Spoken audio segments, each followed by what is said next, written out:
Nice outlet pass. I remember just being on the ice, and then I remember our trainers like hand on my back and just kind of like tending to me. I have no idea how long I was out there for. So just took me to the bench right after, but I don't remember that at all. So I kind of remember being on the ice and like kind of having like a wow moment, like just kind of like, oh God, this is bad. And then that's kind of all I remember.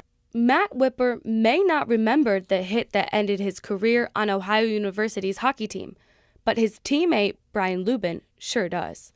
A kid on our team, actually, I think it was my freshman year, he had to quit. He was on the team here, and that's because he had too many concussions. As Ohio Hockey Center, Lubin has had his own fair share of concussions, but he was fortunate enough to continue his career on the ice.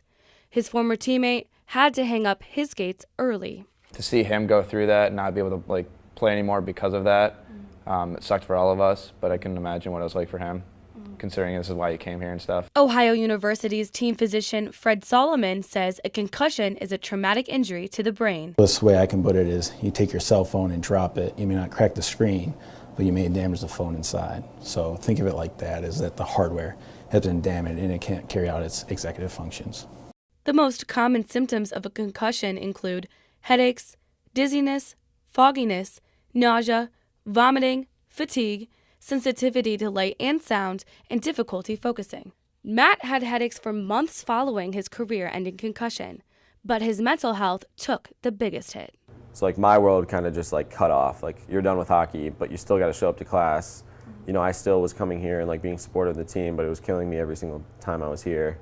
And so, yeah, I mean, depression and like, you know, having anxiety about what I'm going to do from here. Like, you know, I've done this my entire life. I've put so much time and effort into this, and all of a sudden it just cuts off.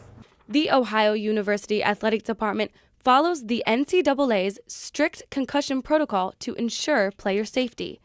John Bowman is OU's Assistant Athletic Director for Sports Medicine. Bowman says athletes' mental health is becoming a priority. The NCAA community is feeling a need to create more mental health counselors for the student athletes because they are under a lot of pressure. The pressure to do their academics, the pressure to do their athletics, to succeed at a competitive environment. That pressure often pushes student athletes to be more aggressive and take risks that lead to more injuries. But with a broken bone or twisted ankle, recovery is predictable. Concussions are very different injuries. We've had an athlete, know of one that was actually a very, very good athletic performer, an all-conference performer for their sport. That was we medically DQ'd after 2 concussions. If it's a slow recovery, if they've had more than one, then we're a little more worried about jumping on that as far as ending their career, and that can lead to depression and so forth. Whipper is worried about the number of concussions he's had throughout his 16-year hockey career. 4 or 5 at least. When I got here, I was like, okay, the next one's going to be it. Like the next one I'm done. And then I'd have like a minor one that wasn't that bad, and I was like, all right, I can keep going. The most common way to determine if a player can keep going is the baseline test. It includes tasks that test reaction time, balance, and simple decision-making. Athletes take it at the beginning of their season, and then again if they take a hit.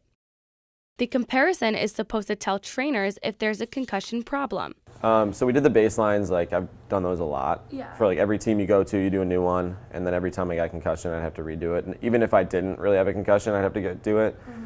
And so I kind of joked with them right after. I was like, look, I know all this, like I memorized it. Like, because we do it so many times, and like you have to repeat the words and do all that stuff. And I was like, I looked at it and I was like, look, I know this.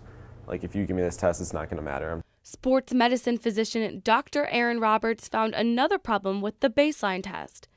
Athletes will intentionally do poorly on their original test, so the comparison doesn't look so bad. There's been some question in some recent studies showing that some of the collegiate athletes are able to sandbag really the test so that they don't have to obtain such a high level after an injury so that they can return a bit quicker. And so that is a bit of debate in certain circles for sports medicine on what is the right test. Mm-hmm.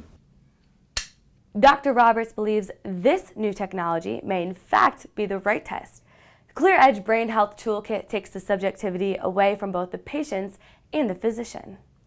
Adena Health System is only one of 2 in the state of Ohio and one of 10 in the nation utilizing the Clear Edge technology. The toolkit includes 3 separate tests, a cognitive assessment, a balance assessment, and a tracking questionnaire. I think this is the future for brain health. Dr. Roberts believes there is a correlation between brain damage from concussions and mental health issues down the road. I do think that mental health is a big topic. It's been a big topic in the past. There are changes in personalities. These have been seen by family members. And to give you a definitive, it'd be hard to give you a definitive answer, but really it makes sense that that would be if you're damaging the brain and or the connections that the neurons are making in the brain, then you're changing that, which is going to change the person.